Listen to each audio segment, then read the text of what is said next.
Hello everyone, welcome to Raj economics and commerce classes. मैं हूं नीरज कुमार और आज मैं आ गया हूं आपके बीच 12th CBSE JAC and other state board के लिए नेक्स्ट वीडियो को लेकर के। जैसा कि आपको पता है, अभी मैं एक सीरीज चला रहा हूं जिसमें मैक्रो इकोनॉमिक्स का हर एक टॉपिक को रिकैप करवा रहा हूं। आप लोगों का एग्जाम चूंकि नज़दीक है तो मैं वीडियो बना रहा हूं एक एक करके।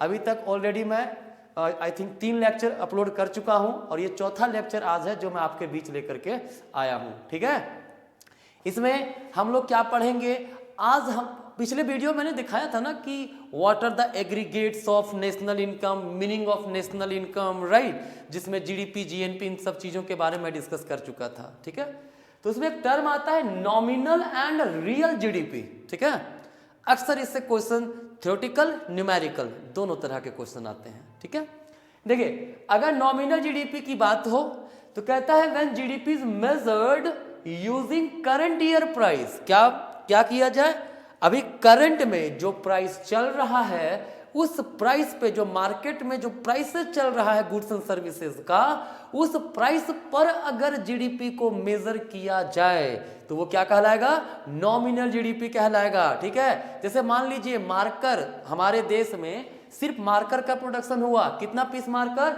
10 पीस मार्कर का प्रोडक्शन हुआ और अभी इसकी कीमत 20 रुपीज है। कितनी है, 20 रुपीज। तो price into quantity into price है, प्राइस इंटू क्वांटिटी जो बोलिए आप इसको लिख सकते, कितना होगा, 200 होगा। This is your nominal GDP, है ना। ये क्या है, क्वांटिटी हो गया आपका, ये प्राइस होगा, ये करंट ईयर का प्राइस, एक ये हमारा क्वांटिटी। क्लियर। तो जब करंट ईयर अभी जो वर्तमान में जो प्राइसेस चल रहा है उस पर अगर हम लोग जीडीपी मेजर करें तो वो क्या कहलाएगा, नॉमिनल जीडीपी। क्लियर है। चलिए अब दूसरा कॉन्सेप्ट है आपके पास रियल जीडीपी। क्या है, रियल जीडीपी। तो कहता है कि जब when GDP is measured using base या कांस्टेंट ईयर प्राइस, कोई पिछला साल किसी ईयर को अगर हम लोग बेस ईयर मान लें या कोई कांस्टेंट ईयर को ले ले कि भैया उस समय कितनी कीमत थी, उसके बेसिस पर अगर हम लोग जीडीपी मेजर करें तो वो क्या कहलाएगा, रियल जीडीपी। जैसे मान लीजिए 2010 को हम लोग बेस ईयर मान लिए हैं, अभी 2023 चल रहा है, 2010 को मान लीजिए हम बेस ईयर मान लिए हैं, उस समय मार्कर का कीमत था 15 रुपया। अभी क्वांटिटी कितना प्रोड्यूस कर रहे थे, 10 किए ना, तो कितना आएगा, 150 आएगा। तो ये हमारा रियल जीडीपी हुआ। ठीक है, करंट ईयर पे मेजर किए थे तो 20 गुना 10 हुआ था ना, 20 रुपये प्राइस अभी करंट में था, 10 क्वांटिटी था तो 200 था। अभी क्या हुआ, लेकिन रियल में क्या हो गया, 150 हुआ। ये 150 कब आया, जब हम लोग कोई बेस ईयर, पुराना ईयर को, कांस्टेंट ईयर को हम लोग लेकर के चले, उसके कीमत को कंसीडर किए तब। ठीक है, मुझे लगता है ये आपको समझ में आया होगा। ठीक है, इसको सबसे अच्छा कि टेबल से समझते हैं, यहां से आपको ज्यादा क्लियर होगा। कहता है 3 तरह के कमोडिटी हैं, क्वांटिटी दिया हुआ 10 20 10। क्लियर। प्राइसेस क्या, प्राइस इन 2010 कितना था, ए का पर यूनिट 10 पीस था, ये पर यूनिट के बेसिस पे। ठीक है ना, क्या है, पर यूनिट, राइट।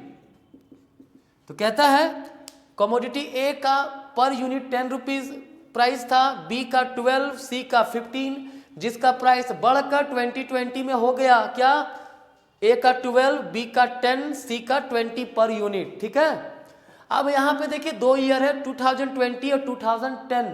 तो जो अभी करंट रिसेंट का जो ईयर है उसको करंट ईयर मान लेंगे। ये हमारा क्या हो गया, ये मान लीजिए करंट ईयर हो गया इस एग्जाम्पल के अकॉर्डिंगली। ठीक है, अगर आपको कंफ्यूजन लगता है तो भैया इसको मिटा देते हैं, 2023 कर देते हैं। ठीक है, अब समझ गए, जो अभी का साल है 2023 है ना, ये हमारा क्या हो गया, करंट ईयर का प्राइस।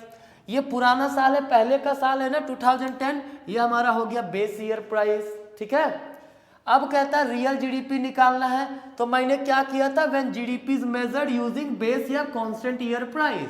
तो यहाँ बेस ईयर प्राइस क्या है, ये हमारा है ना 3rd नंबर वाला जो है वो हमारा क्या है, बेस ईयर प्राइस है। ठीक है, तो कैसे निकालेंगे, क्वांटिटी इंटू प्राइस कर दीजिए, 10 इंटू 10 कितना हुआ, 100, 20 इंटू 12 कितना हो गया, 240, 10 इंटू 20 कितना, सॉरी 10 इंटू 15 कितना हो गया, 150, सबको सम करेंगे 094, ये हो गया हमारा रियल जीडीपी। कितना रियल जीडीपी हो गया? 490। ठीक है। अब अगर हम नॉमिनल जीडीपी की बात करें तो नॉमिनल जीडीपी क्या बोलता है? When GDP is measured using current year price. Current year का प्राइस ये है ना, तो इसको मल्टीप्लाई करते हैं क्वांटिटी के साथ। 10 इंटू 12 कितना होगा? 120। 20 इंटू 10 हो गया कितना? 200। 10 इंटू 20 कितना हो गया? ये भी 200। सम करेंगे कितना होगा? 025 520। ये हो गया नॉमिनल जीडीपी। तो जब करंट ईयर का प्राइस के साथ क्वांटिटी को मल्टीप्लाई किए हमारा नॉमिनल जीडीपी निकला। जब हम लोग बेस ईयर प्राइस के साथ क्वांटिटी को मल्टीप्लाई किए तो क्या मिला? रियल जीडीपी मिला। ठीक है। तो इस प्रकार से रियल जीडीपी और नॉमिनल जीडीपी को मेजर कर सकते हैं। ठीक है। आई थिंक यहां तक कॉन्सेप्ट आप लोगों का क्लियर होगा। ठीक है। अब देखिए इसका यूज कहां पे होता है। नॉमिनल जीडीपी और रियल जीडीपी का बेसिक यूज क्या है वो समझते हैं थोड़ा हम लोग, है ना। कहता है इससे हम लोग देखिए अब सीधी सी बात है, रियल जीडीपी कम है ना, नॉमिनल जीडीपी ज़्यादा है, तो भाई क्वांटिटी तो वही है, तो नॉमिनल ज़्यादा रियल कम क्यों दिखा रहा है? क्यों? क्योंकि जो प्राइसेस था वो यहाँ से कहीं ना कहीं बढ़ा है ना बढ़ा है, ये बढ़ा है, चलो ये थोड़ा सा घटा है बट ये भी बढ़ा है, तो एग्रीगेट रूप में क्या हुआ? प्राइस बढ़ा हुआ है आपका। ठीक है। तो इससे क्या एक टर्म भी होता है जीडीपी डिफ्लेटर। क्या भी होता है? GDP deflator. जीडीपी डिफ्लेटर का यूज करते हैं to measure change in price over a time, over a period of time. एक पीरियड ऑफ टाइम में क्या प्राइस में चेंजेस आया, जैसे यहाँ पे 2010 से 23 में कितना प्रोपोर्शनल प्राइस का चेंजेस हुआ, ये निकालना है तो जीडीपी डिफ्लेटर का यूज करते हैं। जीडीपी डिफ्लेटर को हम लोग प्राइस इंडेक्स भी बोलते हैं। क्या बोलते हैं? प्राइस इंडेक्स भी बोलते हैं। ठीक है। इसका फॉर्मूला क्या होता है? इसका फॉर्मूला होता है nominal GDP divided by real GDP into 100। ठीक है। ये फॉर्मूला है किसका? जीडीपी डिफ्लेटर का। क्लियर है? तो अगर आपके पास न्यूमेरिकल क्वेश्चन हो, इसमें से कोई भी एक टर्म को गायब कर दे निकल जाएगा। मान लो ये दिया हुआ ये नहीं है, तब भी इसमें पुट करके रियल जीडीपी निकाल लेंगे। अगर ये नहीं है, ये दोनों दिया हुआ, तब भी हम लोग नॉमिनल जीडीपी निकाल लेंगे। कोई भी निकाल सकते हैं। तो चलिए एक हम लोग कुछ न्यूमेरिकल एग्जाम्पल एक दो देख के देखते हैं। ठीक है। चलिए देखिए, मैंने कहा कुछ न्यूमेरिकल क्वेश्चन, चलिए देखते थे, है ना। पहला कहता है find nominal GDP if real GDP equals to 40 and price index equal to 120। ठीक है। देखिए अगर हम बात करें प्राइस इंडेक्स, है ना, तो प्राइस इंडेक्स वही हमारा क्या होता है? जीडीपी डिफ्लेटर को ही बोलते हैं। किसको बोलते हैं? जीडीपी डिफ्लेटर को ही हम लोग प्राइस इंडेक्स बोलते हैं। क्लियर? फॉर्मूला मैंने बताया था nominal GDP divided by real GDP into 100। ठीक है। तो हमें नॉमिनल निकालना है, रियल दिया हुआ है, प्राइस इंडेक्स दिया हुआ है। ठीक है। तो प्राइस इंडेक्स के जगह पे हम लोग लिख सकते हैं 120 equals nominal GDP divided by real GDP कितना दिया हुआ है? 240 दिया हुआ है, इंटू 100 हो गया हमारा ये। ठीक है। तो क्या होगा? इसको ऐसे भी लिख सकते हैं nominal GDP equals 120 into 240 divided by 100 हो जाएगा हमारा ये। क्लियर? तो ये और ये कैंसल, ये और ये कैंसल, मल्टीप्लाई करें 12 इंटू 24, क्या होगा? 12 4 जा 48 का 8 लेफ्ट 4, 12 2 जा 24 और 4 28 288। क्लियर है?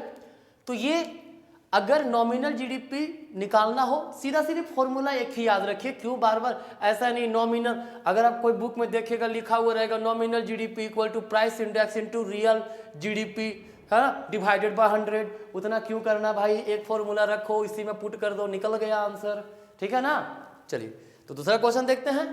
कहता है अब रियल जीडीपी दिया हुआ है, नॉमिनल जीडीपी दिया है, सिंपली जीडीपी डिफ्लेटर निकालना है। जीडीपी डिफ्लेटर बोलिए या प्राइस इंडेक्स बोलिए, एक ही चीज है, ठीक है।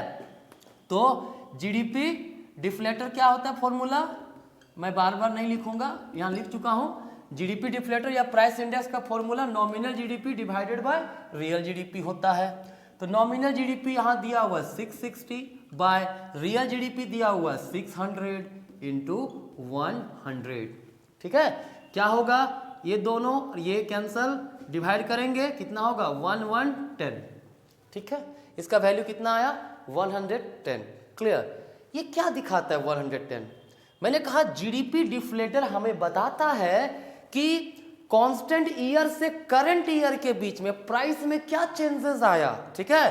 तो ये 100 से ज्यादा कितना है, 10 है ना, 100 से 10 ज्यादा है, ये मतलब कह रहा है 10% जो है प्राइस क्या हुआ है, कांस्टेंट ईयर से बढ़ गया है, कहां पे, करंट ईयर तक, ठीक है। मतलब इन्फ्लेशन रेट कितना हुआ, 10% हुआ, ठीक है। तो अगर 100 से ज्यादा हो तो बोलेंगे प्राइस बढ़ गया, अगर 100 से कम आ जाता तो, अगर मान लीजिए ये 98 हो जाता तो 100 से कितना कम है, 2 कम है ना, तो हम बोलते 2% प्राइस जो है वो डिक्रीज कर गया है, माइनस हो गया है, ठीक है। क्लियर है। तो ये इसके 2 न्यूमेरिकल क्वेश्चन थे, ठीक है। तो आज का कॉन्सेप्ट जो मैंने आप लोगों को बताया, जीडीपी डिफ्लेटर क्या होता है, नॉमिनल जीडीपी क्या होता है, रियल जीडीपी क्या होता है, उससे रिलेटेड न्यूमेरिकल भी बता दिया। ये बहुत ही इंपॉर्टेंट है हर एक बोर्ड एग्जामिनेशन के लिए। अगर आप 12th क्लास में है तो मैक्रो इकोनॉमिक्स का one of the important topic है ये, अक्सर एग्जाम में क्वेश्चन इससे आता ही आता है, ठीक है।